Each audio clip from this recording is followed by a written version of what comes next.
हम इस समय का सदुपयोग कर सकते हैं। जैसे किसी को टेंशन हुई है, उससे पूछ कर देखो वो कितना समय उस टेंशन में लगाता है। संसारी कार्य में किसी से बात करने को दिल नहीं करता, उसी समय उस टेंशन पर ध्यान पहुंच जाता वो टेंशन के कारण पर। तो ऐसे हमने ये हमारा सहज समाधि है, या संतों की सहज समाधि। तो ऐसे हमने इस नाम के ऊपर मेडिटेशन करना है। ये सुरत शब्द अभ्यास बताते हैं कुछ पंथ वाले, और कैसे कहते हैं हमारे गुरु ने 18 वर्ष तक एक बंद कमरे में बैठ कर कोठे में कोठा और वहाँ सुरत शब्द अभ्यास किया। इन्होंने मेरा सुरतर शब्द होता क्या है, और ये अभ्यास क्या किया उसने बताया। डले डोए हठ योग किया। हठ योग नोट सुरत शब्द अभ्यास हठ योग नहीं होता, वो तो साधना। जैसे हम कोई मंत्र जाप करें, आपको नाम दिया है, वो नाम तो शब्द है और उसके ऊपर ध्यान लगा के रखना, जोड़ के रखना, उससे एक सेकंड भी दूर ना करना, ये सुरत शब्द अभ्यास है। यानी उसके नाम के ऊपर सुरती को जोड़े रखना। अगर परमात्मा कहते हैं कबीर जी, जीव्या तो मुख में फेरे और माला फेरे कर्मा ही, मनुआ तो 34 फेरे ये तो सिमरण नाही। उधर से आप समण कर रहे हो और मन सैर सपट्टे कर रहा है, ये समण नहीं है। आप क्या बोल रहे हो, किस मंत्र का उच्चारण कर रहे हो, चाहे मन मन कर रहे हो चाहे श्वास से कर रहे हो, श्वास से भी जो जाप कर रहे हो उसके ऊपर आपका ये सुरत है। तुम बोल कौन सा मंत्र कर रहे हो, कौन सा छोड़ रहे हो, कौन सा ले रहे हो।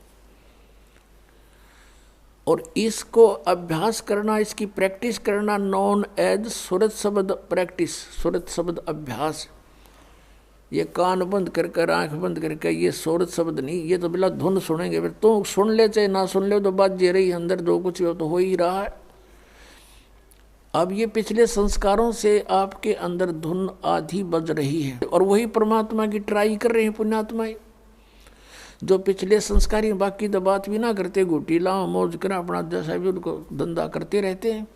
तो आपके अंदर पहले से ही विद्यमान है वो, जो कुछ भी आपको ये अनजान गुरु सुनवाया करते थे, धुन सुन ले धुन सुन ले। अब जैसे आपके बैंक में अकाउंट में, आपके खाते में, आपकी कॉपी में और 1 लाख रुपया जमा हो गया, उस 1 लाख रुपए को आप चाहे डेली देख लो उस पुस्तक बैंक की कॉपी में, रोज देख लो चाहे सारा दिन देखते रहो, वो तो 1 लाख जमा ही है आपके। और आगे कोई आप व्यवसाय नहीं करोगे, नौकरी मजदूरी नहीं करोगे, तो वो 1 लाख में तो घटेंगे, बढ़े को नहीं। तो ये दिस इज मेडिटेशन। इस मेडिटेशन में आप सुनना चाहते हो, कुछ देखना चाहते हो। जैसे सतयुग त्रेता द्वापर में परमात्मा ने काल को इसलिए छूट दे दी थी कि उन दिनों में घने पुण्यकर्मी प्राणियों का जन्म होता है उस युगों में, और वो पिछले पुण्यकर्मी संस्कारी साधक होते हैं। प्रत्येक, चाहे कोई गरीब है चाहे अमीर है, चाहे कोई किसी वर्ण में जन्मा होता है, वो सभी भक्ति किया करते हैं वो उन युगों में। और उनका ध्यान लगता है, मेडिटेशन लग जाता है 1 सेकंड में। और व्हाट इज मेडिटेशन? मेडिटेशन है क्या उनका? जैसे हमारे शरीर में कमल बने हुए हैं, हमारी रीढ़ की हड्डी जो बैकबोन है, इसके अंदर की साइड में कमल बने हुए हैं, यानी कमल चक्कर बने हुए हैं। जैसे एक टेलीविज़न के अंदर चैनल होते हैं, और जो भी चैनल ऑन कर दिया जाता है तो उस चैनल में जो कार्यक्रम दिखाई देता वो कहीं और स्थान पर विद्यमान है, और वहाँ से रिले होकर के वो सिर्फ दिखा रहा है कि ये चैनल में वहाँ ये कार्य हो रहा है।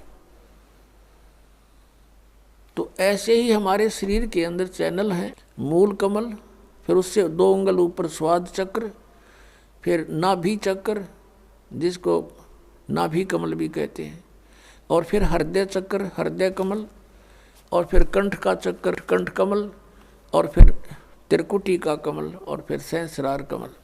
तो इस प्रकार हमारे शरीरों में चैनल बने हुए हैं, कमल है। और जो साधक होते हैं पुरकर्मी प्राणी, वही परमात्मा की खोज में कोई प्रयत्न करते हैं। तो पहले युगों में प्रत्येक व्यक्ति की समाधि लग जाती थी, मेडिटेशन हो जाता था। जो ट्राई करना चाहता था तो फिर वो ये सोच ले, उसको फिर अंदर क्या होता है, उसका कोई कमल पिछले पुनों से, पिछले संस्कार से खुल जाता है अभ्यास से।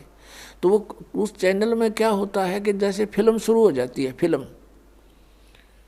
एक मूवी शुरू हो जाएगी, उस चैनल पर जहाँ से प्रोग्राम आ रहा है वो सारा दिखाई देना शुरू हो जाता है। कोई नाच रहा है, कोई गा रहा है, कहीं राजा की सवारी आ रही है, जैसे फिल्म चलती है। कहीं झरने बह रहे हैं, कहीं फलदार वृक्ष नजर आ रहे हैं, कहीं फूलों की बहुत लंबे चौड़े बाड़ी है, बगीची है। तो वो सारा कुछ देखता रहता, कहीं गाने हो रहे हैं, कहीं अप्सराएं नाच रही हैं।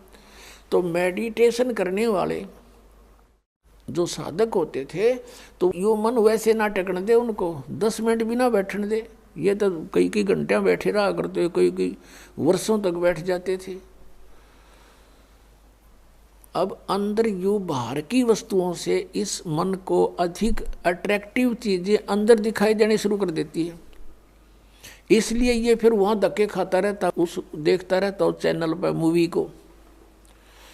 ना ये सिमरण करता, सिर्फ बैठ के हठ योग हो गया, इस तप बन गया। तप से राज प्राप्ति होती है, तप से राज मदमानम, और जन्म तीसरे फिर शुक्र सवानम।